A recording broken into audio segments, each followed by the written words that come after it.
Students, आपका एक बार फिर से स्वागत है हमारे यूट्यूब चैनल पे। स्टूडेंट, आज हम आपके लिए लेके आए हैं interesting topic, that is the variation in acceleration due to gravity. कि एक्चुअलिटी में एक्सेलरेशन ड्यू टू ग्रेविटी में क्या कोई चेंज आता है क्या? ठीक है ना। लास्ट लेक्चर में हमने डिस्कस किया था what is the meaning of acceleration due to gravity और वैल्यू क्या होती है एक्सेलरेशन ड्यू टू ग्रेविटी की, जो हमने बताई थी आपको, दैट इज 9.8 मीटर पर सेकंड स्क्वायर। तो स्टूडेंट, हम डिस्कस करने वाले हैं variation in acceleration due to gravity. तो देखिए, एक बात बताइए, मैं आपको एक छोटा सा कॉन्सेप्ट बताता हूँ। देखिए, एक्सेलरेशन ड्यू टू ग्रेविटी का जो हमारा फॉर्मूला रहता है, that is small g is equal to capital G capital M upon R square. यही फॉर्मूला रहता है ना। अब मुझे एक बात बताइए, मैं किसकी बात कर रहा हूँ? वेरिएशन की। वेरिएशन का मतलब चेंज, ठीक है ना। मतलब एक्सेलरेशन ड्यू टू ग्रेविटी में चेंज किस वजह से आता है, यही बात कर रहा हूं ना मैं। अब मुझे एक बात बताइए, कैपिटल G और कैपिटल M तो क्या रहते हैं? कांस्टेंट रहते हैं, कांस्टेंट रहेंगे ना भाई। कैपिटल G का वैल्यू कितना है? 6.67 इंटू 10⁻11 न्यूटन मीटर स्क्वायर पर केजी स्क्वायर। ये वैल्यू तो कांस्टेंट है। और मास ऑफ अर्थ की अगर मैं बात करूं, 6 इंटू में 10⁻24 केजी, तो ये वैल्यू भी क्या है स्टूडेंट? कांस्टेंट है। तो इसका मतलब ये दोनों वैल्यूज क्या है? कांस्टेंट है। तो ये वाली जो वैल्यू है, that means the radius of earth, radius of earth constant है क्या? देखिए, एक्चुअलिटी में क्या होता है, हम किसके ऊपर डिपेंड कर रहे हैं? इस आर के ऊपर डिपेंड कर रहे हैं ना। आर की वैल्यू में चेंज आएगा तो एक्सेलरेशन ड्यू टू ग्रेविटी की वैल्यू में भी क्या आएगा स्टूडेंट? चेंज आएगा। क्यों आएगा? क्योंकि देखिए, मैंने आपको इधर बताया हुआ है कि एक्चुअलिटी में ये हमारा जो अर्थ है, ये परफेक्ट स्फीयर नहीं है, ठीक है ना। पूरा स्फीयर नहीं है, परफेक्ट स्फीयर। अब देखिए, एक बात बताइए, ये इसका इक्वेटर है और ये इसके क्या है? पोलर है, ठीक है ना। ये नॉर्थ पोल है, ये साउथ पोल है। ये इक्वेटर हो गया, तो ये वाला पोर्शन क्या हो गया? पोल हो गया ना ये तो, ठीक है ना।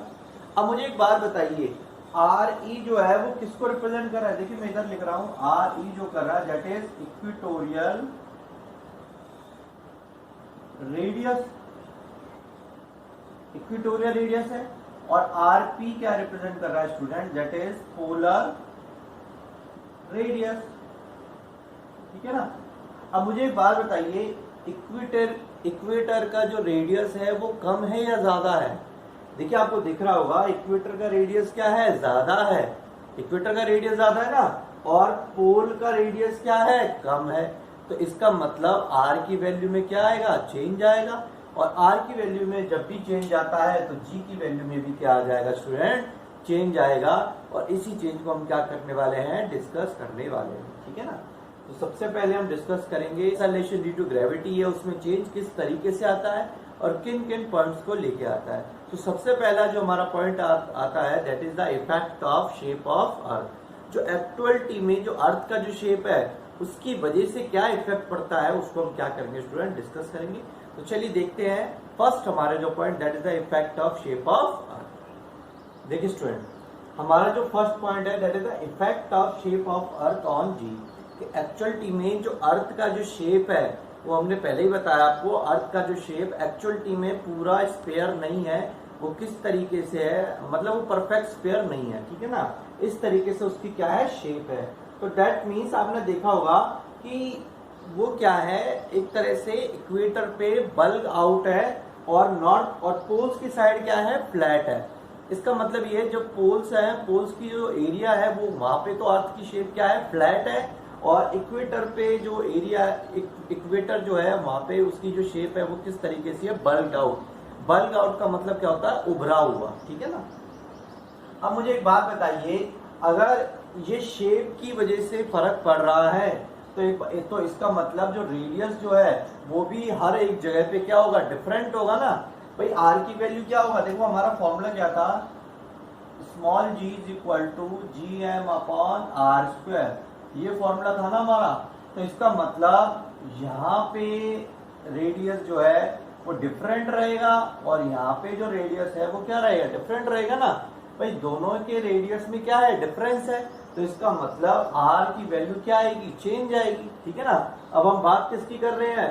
पोल्स की और इक्वेटर की। तो देखिए, acceleration due to gravity at poles, मतलब सबसे पहले हम फाइंड आउट कर रहे हैं एक्सेलरेशन ड्यू टू ग्रेविटी की वैल्यू कहाँ पे, पोल्स पे। तो देखिए क्या आएगा, पोलर मतलब acceleration due to gravity at poles, gp का मतलब होता है, ठीक है ना, acceleration due to gravity at poles, gm upon R square that is maximum. इसका मतलब पोल्स पे जो एक्सेलरेशन ड्यू टू ग्रेविटी की वैल्यू होती है वो क्या होती है स्टूडेंट, मैक्सिमम होती है, इस बात का ध्यान रखिएगा। और ये कितनी होती है ये भी मैं आपको बता देता हूं, दैट इज 9.83 मीटर पर सेकंड स्क्वायर। क्लियर है ना सभी को? इसका मतलब एक्सेलरेशन ड्यू टू ग्रेविटी की वैल्यू पोल्स पे कितना होता है, 9.83 मीटर पर सेकंड स्क्वायर होता है। And acceleration due to gravity at equator, अब क्योंकि इक्वेटर का रेडियस क्या है, ज्यादा है, इक्वेटर का रेडियस क्या है, ज्यादा है, तो एक्सेलरेशन ड्यू टू ग्रेविटी की वैल्यू क्या हो जाएगी, मिनिमम हो जाएगी। और ये वैल्यू कितना रहता है इक्वेटर पे, दैट इज 9.78 मीटर पर सेकंड स्क्वायर। समझ में आया ना सभी को? इसका मतलब एक्सेलरेशन ड्यू टू ग्रेविटी की वैल्यू पोल्स पे कितना रहेगा, 9.83 रहेगा, और इक्वेटर पे कितना रहता है, 9.78 रहता है। इसका मतलब जब हम इक्वेटर से पोल की तरफ जाते हैं तो हमारी जो एक्सेलरेशन ड्यू टू ग्रेविटी की वैल्यू है वो इंक्रीज हो जाती है, और जब हम पोल से इक्वेटर की तरफ आएंगे तो एक्सेलरेशन ड्यू टू ग्रेविटी की वैल्यू क्या हो जाएगी, डिक्रीज हो जाएगी। कारण क्या है, उसकी शेप की वजह से, ठीक है ना, समझ में आया आपको? क्योंकि इक्वेटर का रेडियस ज्यादा है इसलिए एक्सेलरेशन ड्यू टू ग्रेविटी की वैल्यू क्या होती है, कम होती है। पोलर जो रेडियस है वो क्या होता है, कम होता है, इसलिए जो एक्सेलरेशन ड्यू टू ग्रेविटी है उसकी वैल्यू क्या रहती है, ज्यादा रहती है। और मैंने आपको बता दिया पोल्स पे रहती है 9.83, इक्वेटर पे रहती है 9.7। क्लियर है सभी को? आराम से समझ में आ गया ना ये? चलिए अब हम बात करते हैं हमारे सेकंड पॉइंट की तरफ, कि सेकंड जो पॉइंट आने वाला है वो क्या रहेगा, that is the effect of height above the surface of earth. Basically क्या होगा कि एक्चुअली में जब हम हाइट की तरफ जाएंगे, ऊपर की तरफ जाएंगे, तो एक्सेलरेशन ड्यू टू ग्रेविटी की वजह से क्या चेंज आएगा, मतलब रेडियस की वजह से क्या उस वैल्यू में चेंज आएगा, उसको हम क्या करेंगे, डिस्कस करेंगे। तो चलिए देखते हैं effect of height above the surface of earth. देखिए स्टूडेंट, हमारा जो नेक्स्ट केस है वो क्या है, that is the effect of height above the surface of earth on g. Actually में क्या होता है कि अगर हम हाइट की बात करते हैं, कि अगर हम हाइट पे जाते हैं तो जी का वैल्यू में क्या चेंज आता है, उसी की हम बात कर रहे हैं। देखिए स्टूडेंट, मुझे एक बात बताइए, जी की वैल्यू में क्या फर्क पड़ेगा हाइट से, तो देखते हैं। फॉर्मूला है हमारे पास, small G equal to capital G capital M upon R square. यही फॉर्मूला है ना हमारा, यही फॉर्मूला यूज कर रहे हैं। मुझे एक बात बताइए, अगर हम सरफेस ऑफ अर्थ की बात करते हैं तो सरफेस ऑफ अर्थ में जी का वैल्यू कितना होता है, सरफेस ऑफ अर्थ में जी का वैल्यू कितना होता है, 9.8 होता है ना, 9.8 होता है सरफेस ऑफ अर्थ में जी का वैल्यू।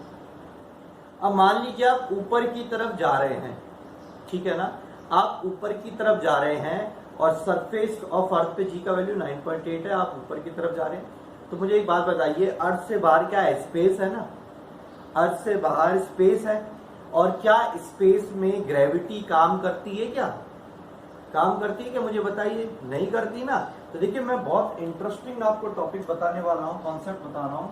सपोज कीजिए ये आपका सरफेस ऑफ अर्थ है, ठीक है ना, यहाँ पे जी का वैल्यू कितना है, 9.8 है ना। अब देखिए ये क्या है, स्पेस है, मेरा स्पेस है, आउटर स्पेस।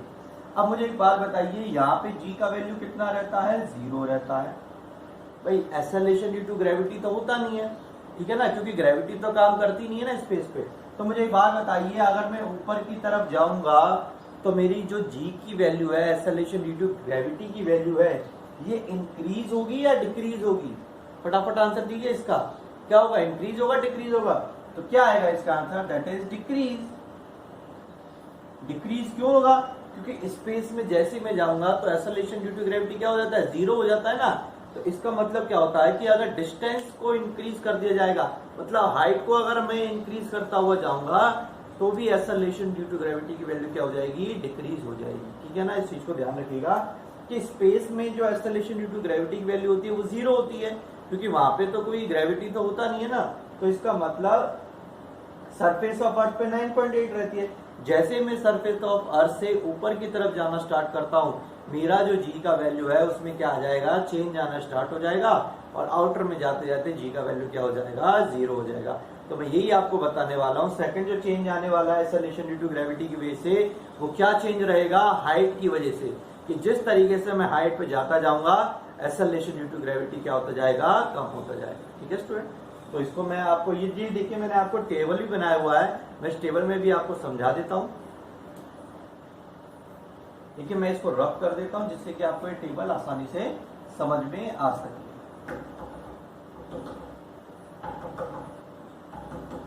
तो देखिए हम टेबल की बात कर रहे हैं, टेबल बता रहा हूं मैं आपको। इस तरफ हमने सीरियल नंबर ले लिया है, इधर लिया है हमने height above the surface of earth, और इधर हमने लिया है value of acceleration due to gravity, कि एक्सेलरेशन ड्यू टू ग्रेविटी का वैल्यू क्या रहने वाला है। देखिए स्टूडेंट, सबसे पहले हम क्या करते हैं, डिस्टेंस लेते हैं कितना, 200 मीटर, 200 किलोमीटर हमने क्या ले लिया। देखो जी का वैल्यू कितना होता है, gm/r²। ये जो वैल्यू है यहाँ पे, जी का वैल्यू आपको पता है कि जी की वैल्यू कितनी रहती है, कैपिटल जी की value that is 6.67 into 10⁻11 newton metre square पर kg²। That is the value of capital G. Capital M क्या लेना है, 6 इंटू में 10⁻24 लेना है, और आर का वैल्यू कितना लेना है, 200 किलोमीटर है ना, इसको मीटर में चेंज कर देना, तो ये आर का वैल्यू आ जाएगा। तो जैसे इसको कैलकुलेट करेंगे तो कितना आंसर आएगा, दैट इज 9.23। कितना आंसर आ जाएगा, 9.23 आ जाएगा। अब मैं क्या कर रहा हूं, डिस्टेंस को और इंक्रीज कर रहा हूं, ठीक है ना, मतलब ये दोनों वैल्यूज तो क्या रहेंगी, कांस्टेंट रहेंगी, चेंज इसमें आएगा। 1000 किलोमीटर है, इसको मीटर में चेंज कर देंगे तो आपका जी का वैल्यू कितना आ जाएगा स्टूडेंट, 7.34। मतलब सेकंड जो वैल्यू आएगी 7.34 मीटर पर सेकंड स्क्वायर। अब देखिए दोनों में क्या है, डिफरेंस है ना, 9.23 और 7.34। इसका मतलब हाइट पे जिस तरह से मैं ऊपर की तरफ जाता हूं, मेरा एक्सेलरेशन ड्यू टू ग्रेविटी क्या होता जाता है, डिक्रीज होता जाता है। थर्ड वैल्यू है 5000 किलोमीटर, मतलब कि 5000 किलोमीटर को मुझे किस में चेंज करना है, मीटर में चेंज करना है, और ये वैल्यूज मैं पुट करूंगा तो मेरा रिजल्ट जो आएगा दैट इज 3.8 मीटर पर सेकंड स्क्वायर। तो देखिए कितना डिफरेंस आ गया है, 1000 किलोमीटर से 5000 किलोमीटर में भी डिफरेंस है, मतलब हाइट में भी डिफरेंस है, और जी की वैल्यू में भी क्या आ गया, डिफरेंस आ गया।